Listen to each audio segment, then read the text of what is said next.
Hello viewers, আসসালামু আলাইকুম। Welcome to my video, welcome to my channel. আশা করি সকলেই ভালো আছেন। তো ভিউয়ার্স, দুবাইয়ের যে ভিসা ট্রান্সফারটা আছে, এই ভিসা ট্রান্সফারটা বাংলাদেশিদের জন্য চালু হয়ে গেছে। দারুণ একটি সুখবর বাংলাদেশিদের জন্য। এতদিন কিন্তু দুবাইয়ের যে ভিসা ট্রান্সফারটা আছে, এক কোম্পানি থেকে অন্য কোম্পানিতে কিন্তু বাংলাদেশিরা ভিসাটা ট্রান্সফার করতে পারতো না। এখন থেকে কিন্তু বাংলাদেশিরা এক কোম্পানি থেকে অন্য কোম্পানিতে ভিসাটা ট্রান্সফার করতে পারবে। ভিসাটা ট্রান্সফার চালু হয়ে গেছে বাংলাদেশিদের জন্য। দীর্ঘদিন যাবৎ কিন্তু ভিসা ট্রান্সফারটা বন্ধ ছিল বাংলাদেশিদের জন্য।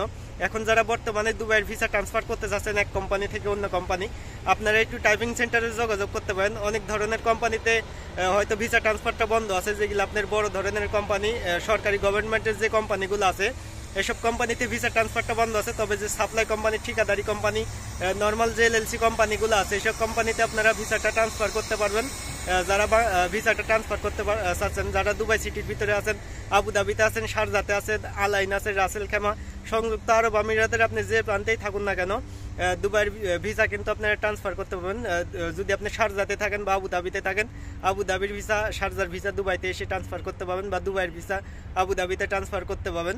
এখন বাংলাদেশিদের জন্য কিন্তু দারুণ একটি সুযোগ আসছে। যারা এতদিন যাবৎ চিন্তিত ছিলেন যে দুবাইয়ের ভিসা কবে ট্রান্সফারটা চালু হবে, তারপরেও একটু আপনি টাইপিং সেন্টারে যোগাযোগ করতে পারবেন। আপনি যে এরিয়ার ভিতরে আছেন, সেই এরিয়ার ভিতরে যে টাইপিং সেন্টারগুলো আছে, এইসব টাইপিং সেন্টারে গিয়ে আপনি একটু যোগাযোগ করতে পারেন যে দুবাইয়ের যে ভিসাটা আছে, যদি আপনি শারজাতে থাকেন, আবুধাবিতে থাকেন, বিভিন্ন এরিয়াতে যারা আছেন, আপনি সেই টাইপিং সেন্টারে একটু যোগাযোগ করতে পারেন ভিসাটা ট্রান্সফার করতে পারবেন কিনা। আপনি যদি শারজাতে থাকেন, শারজা থেকে দুবাইতে ট্রান্সফার করতে পারবেন কিনা।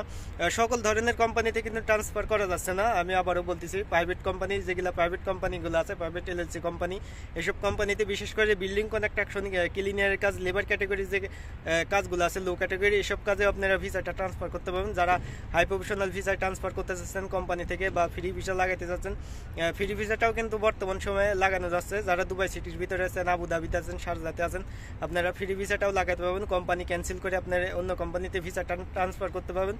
চাইলে ফ্রি ভিসাটাও করতে পারবেন, পার্টনার ভিসাটাও করতে পারবেন। তো যারা এতদিন যাবৎ চিন্তিত ছিলেন যে বাংলাদেশিদের ভিসা কবে ট্রান্সফারটা চালু হবে, যারা বাংলাদেশ থেকে আসার চিন্তা ভাবনা করতেছেন, লেবার ক্যাটাগরি ভিসায় চাইলে আপনারা আসতে পারবেন। লেবার ক্যাটাগরি ভিসাটা যেগুলো আছে, ক্লিনারের কাজ, রেস্টুরেন্ট, শপিং মল, বিভিন্ন লেবার ক্যাটাগরি যে কাজগুলো আছে, 1000 থেকে 1500 দিরহামের স্যালারির ভিতর যে কাজগুলো আছে লেবার ক্যাটাগরি, এসব কাজেও আপনারা আসতে পারবেন। দুবাইয়ের ভিসার কিন্তু দারুণ সুখবরও আসছে। দুবাইয়ের যে লেবার ক্যাটাগরি ভিসা বা ভিসা ট্রান্সফারটা কিন্তু দীর্ঘদিন যাবৎ বন্ধ ছিল। 2023 সালটা কিন্তু পুরোপুরিভাবেই বন্ধ ছিল ভিসা ট্রান্সফারটা। 2023 সালের এই লাস্টের দিকে এসে কিন্তু বাংলাদেশিদের জন্য ভিসাটা ট্রান্সফারটা চালু করতে যাচ্ছে দুবাই সরকার। 2024 সালের দিকে হয়তো পুরোপুরিভাবে উন্মুক্ত হয়ে যাবে দুবাইয়ের লেবার ক্যাটাগরি ভিসা ট্রান্সফার। এখন বর্তমান সময়ে যারা ভিসা ট্রান্সফারটা করতে চাচ্ছেন, আপনি যে এরিয়াতে আছে সেই এরিয়াতে একটু টাইপিং সেন্টারে যোগাযোগ করেন বা আমার সাথে যোগাযোগ করতে পারেন।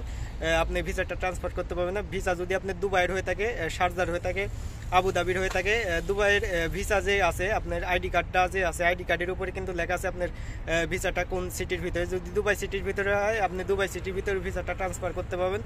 প্রথমেই কিন্তু কোম্পানিটা ক্যান্সেল করতে হবে। কোম্পানি ক্যান্সেল না করে আপনি কিন্তু ভিসা অন্য কোম্পানিতে লাগাতে পারবেন না। হুট করেই কোম্পানি ক্যান্সেল করে ফেলবেন না। কোম্পানি ক্যান্সেল করার পরে কিন্তু আপনি বেশি দিন দুবাইতে থাকতে পারবেন না। যদি ক্যান্সেল পেপারে আপনি সাইন করে অন্য কোম্পানিতে যাওয়ার চিন্তা ভাবনা করেন, সেই কোম্পানিতে আগে যোগাযোগ করবেন, তারা ভিসাটা লাগাইতে পারবে কিনা আপনার, এই চিন্তা ভাবনা করে আপনি অন্য কোম্পানিতে যেতে পারেন। আর যাদের আত্মীয় স্বজন আছে, তাদের জন্য তো বিশাল সুখবর।